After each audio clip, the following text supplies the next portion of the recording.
All right, Cancer, this is your full moon. This moon is in the first house. It is going to be making a pretty nice alignment to Uranus, which I hadn't really seen that as clear as I'm seeing it now. Yeah. So, this for you, Cancer, is sort of a culminative moment where you are asked to step out and be in that spotlight, be on the stage, and even be seen in a new way within your friend group. So it gives you an opportunity to revisit some of your goals and some of your dreams, and to even think relatively bigger, broader than you have before. You've had a very long phase of shedding or cutting off or letting go or grieving the loss of some partnerships over the last year and a half or so. And now that phase of restructuring how you do relationship is over.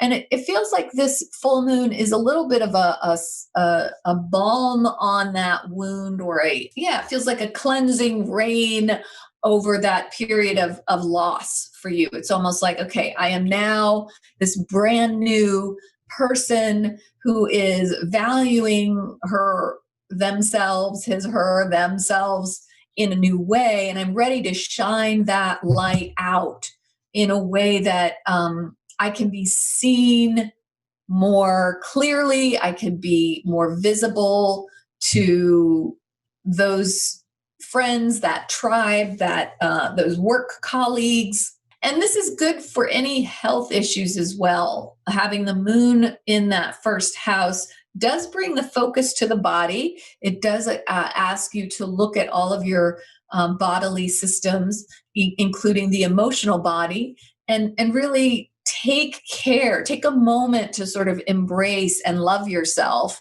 Because we're here at the end of the year, it is a culminative moment for everyone. It is a moment of really looking at how are we going to move into this next big phase of life. And for Cancer and Cancer rising, that's really about, I feel like it's honoring the hard journey that you've taken over the last 18 months and kind of having a moment of stillness in the body, more of a meditative space to sort of thank yourself and be in gratitude for what you've survived, really. With the Venus squaring Neptune from the 6th to the 9th, for you, this could have to do again with health and well-being, but also how your relationship with your body, how your relationship to your own routines and your own work life, how that has contributed to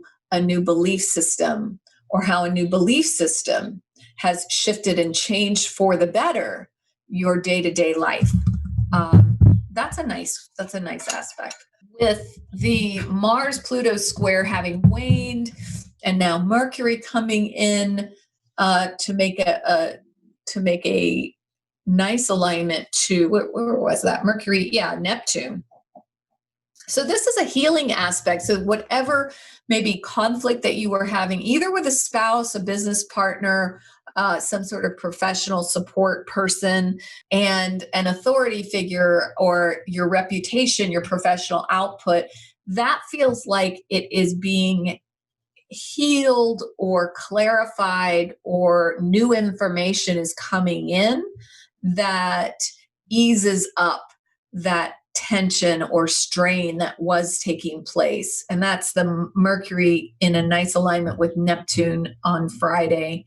I do want to say, Cancer, with the moon on New Year's Eve being in the second house, that does feel celebratory to me for you. It does feel like you are ready to invest in yourself. That's what it feels like. You're ready to invest more in yourself around that New Year's time frame.